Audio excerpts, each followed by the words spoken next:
Hello and welcome to your lecture on background, the United States, the Middle East, and al-Qaeda. Grab your student notes and use them to follow along and fill in the blanks. If you're looking for a region of the world that's fascinating with a long and complicated history, look no farther than the Middle East. Behold the world, and behold these countries that make up the Middle East. These countries are the cradle of civilization. Here it was that people first learned how to come together, form societies, grow food, build cities, and of course, go to war, because conflict is almost as old as man himself. Because the Middle East has such a long history, the conflicts there have long histories too. In fact, many of the conflicts going on today have very ancient roots. The major religion of most countries in the Middle East is Islam. People who follow Islam are called Muslims. The religion of Islam was founded by the Prophet Muhammad in 610 AD. That's more than 1,400 years ago, and only about 300 years after Christianity became the official religion of the Roman Empire. Muslims proved very adept at spreading their religion, and Islam is now the second most widespread religion in the world, right behind Christianity. Although we often associate Islam with the Middle East, many Muslims live in Southeast Asia, in Europe, the United States, and really in countries across the globe. Like Christians and Jews, Muslims worship one God and believe in the Torah, the first 5 books of the Old Testament. However, although they value the Old Testament and the New Testament, Muslims do not have the Bible as their main holy book. Instead, their major holy book is the Quran. The Quran is a collection of sayings and revelations of the Prophet Muhammad and is considered one of the finest works in Arabic literature.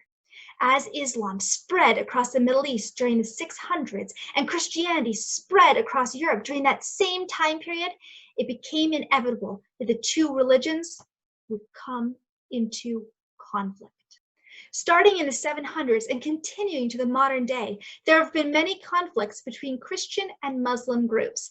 Sometimes the cause of these conflicts is as simple as territorial disputes, but more often it has taken the form of outright holy or religious wars where Christians have attacked Muslims for the purpose of defeating Islam and spreading Christianity, and Muslims have attacked Christians for the purpose of defeating Christianity and spreading Islam. This long and bloody history makes it very easy to frame new conflicts as religious wars. If a Christian country and a Muslim country go to war against each other, even if the cause has nothing to do with religion, it becomes very easy for both sides to say, see, they're attacking our religion again. And this becomes very important in the events that we're about to discuss.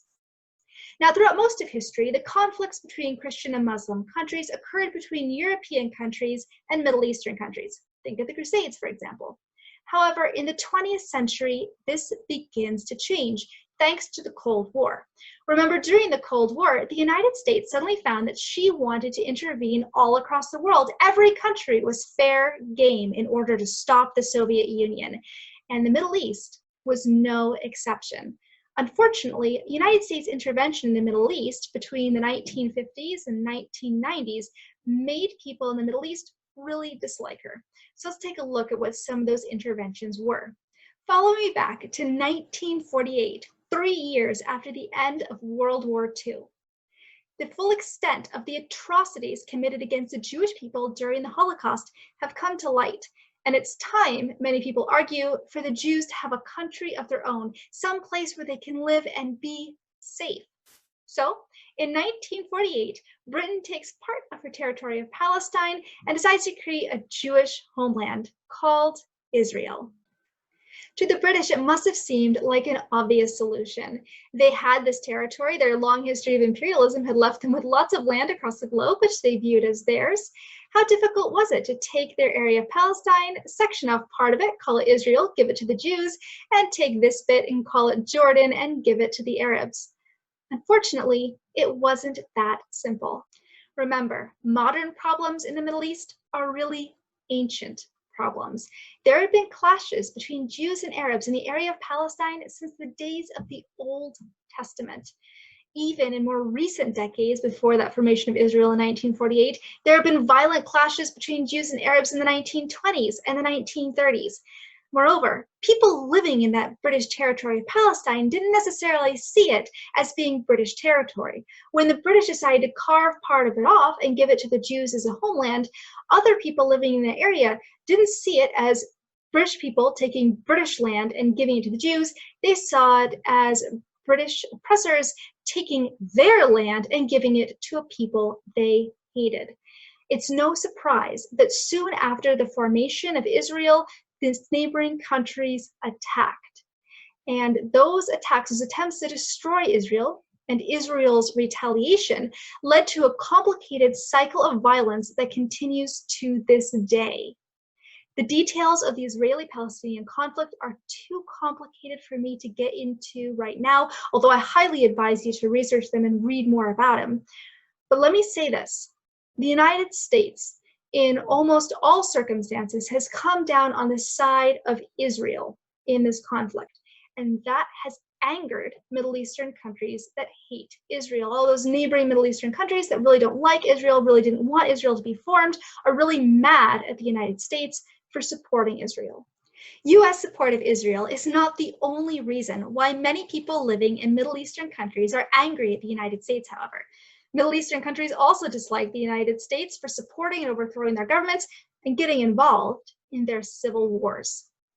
Do you remember how in the Cold War, the United States was all about the proxy war? She got involved in Korea, she got involved in Vietnam, and she got involved in the Middle East.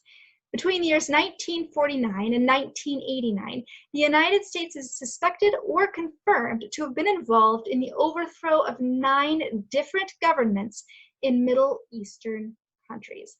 I say suspected or confirmed because most of the time, this support was not through direct military action. It was through weapons sales. It was through CIA assassinations. It was through secret methods. In the opinion of the United States government, overthrowing these governments was good for everyone except the Soviet Union and the ousted government. The people living in those countries didn't have to worry about living under a communist regime and the starvation and oppression that would follow. The United States got a friend in the region, and the United States was assured access to Middle Eastern oil because the Middle East is one of the biggest producers of oil in the world. Oil is important. It drives a lot of politics. Do you remember how during World War II, it was Japan's desperation for oil that led her to attack Pearl Harbor because the US wouldn't sell any oil to her, and the only way she could get more would be to take over those Southeast Asian colonies, and so she figured it was worth it to attack the United States? Oil is a very powerful motivator. Too powerful, some would say. Because although the United States' reasons for overthrowing governments in the Middle East were more complicated than just trying to get access to oil, the fact that oil was a part of it made many people in Middle Eastern countries feel like the United States was willing to sacrifice the lives of their children just for the ability to fuel their cars.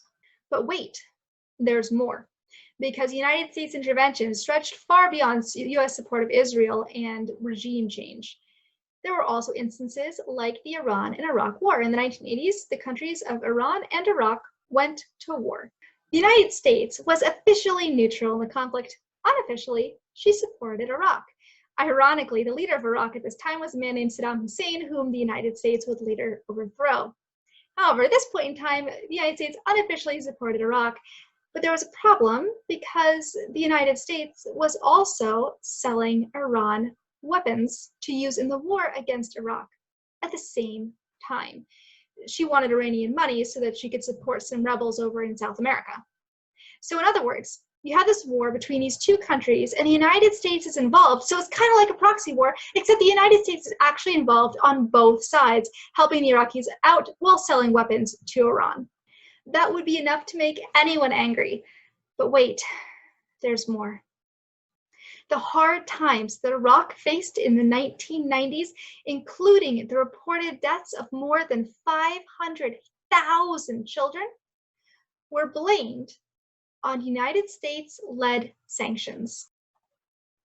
Sanctions are kind of like a boycott, only between countries. If country A has sanctions against country B, country A is saying, country B, I'm not going to sell you anything, I'm not going to buy anything from you until you change your ways.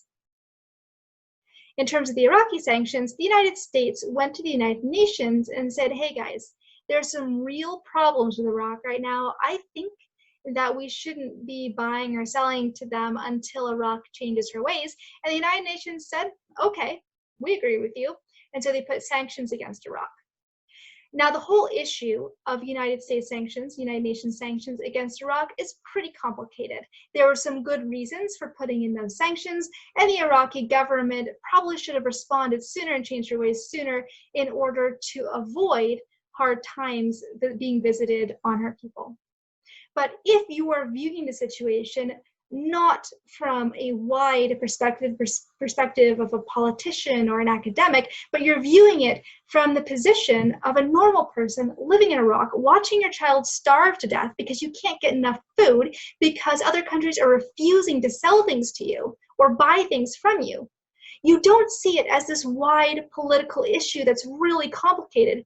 What you see is it is their fault that my child is dying. It is much easier to find one country to blame rather than look at the whole big complicated picture, especially when your access to information is limited. And so many people in Iraq, and then many people looking at the situation in Iraq, became very angry at the United States. As we discussed with the civil rights movement, whenever a people feels oppressed, their anger will build and build and build until it finally explodes. In the case of the civil rights movement, this explosion led to a peaceful, nonviolent revolution that changed hearts and minds and made our country a better and freer place to live. In the Middle East, it led to the rise of terrorism. Terrorism is the use of threats or violence to achieve political goals. And like guerrilla warfare, terrorism is a technique used by small groups of people in order to fight against larger ones. Terrorist organizations are usually composed of cells or small groups of people. And the way that cells work is that each group of people receives orders from higher ups, but they don't actually know information about the organization beyond what's in their cell. The members of the cell won't know who the other members of the terrorist organization are or know where they are or anything like that. And this keeps the organization safe. Even if one cell is discovered, the damage will be limited to that group of people because they can't give any information about the rest of the group. So if one cell is captured, the rest of the group is still safe. In the year 1989, a man named Osama bin Laden formed a terrorist organization known as al-Qaeda. And al-Qaeda's goals were pretty simple. It was to force the United States out of the Middle East and replace pro-Western governments around the world with strict Muslim ones. Remember how I said that with the long history of Christian-Muslim conflict, it becomes really easy to frame new conflicts as old religious wars? That is exactly what Osama bin Laden did. He looked at the United States, this Christian country, supporting Israel, this Jewish country, and intervening in Middle Eastern countries, these Islamic countries, and he said, the Christians and the Jews are trying to destroy Islam. We need to fight back. And so he declared jihad. A jihad is an Islamic holy war. And in 1996, Osama bin Laden declared jihad against the United States, tapping into people's anger and frustration and bitterness in order to gain support for his cause. Although al-Qaeda is still around today, their most active period was between 1989 and 2011, where they committed at least 54 deadly terrorist attacks, including the very famous September 11th attacks against the United States. In the most infamous attack against the United States since Pearl Harbor, al-Qaeda managed to kill almost 3,000 people, destroy the World Trade Center, and damage the Pentagon. Next week, we'll take a closer look at the September 11th attacks and the war on terrorism that followed. See you next week.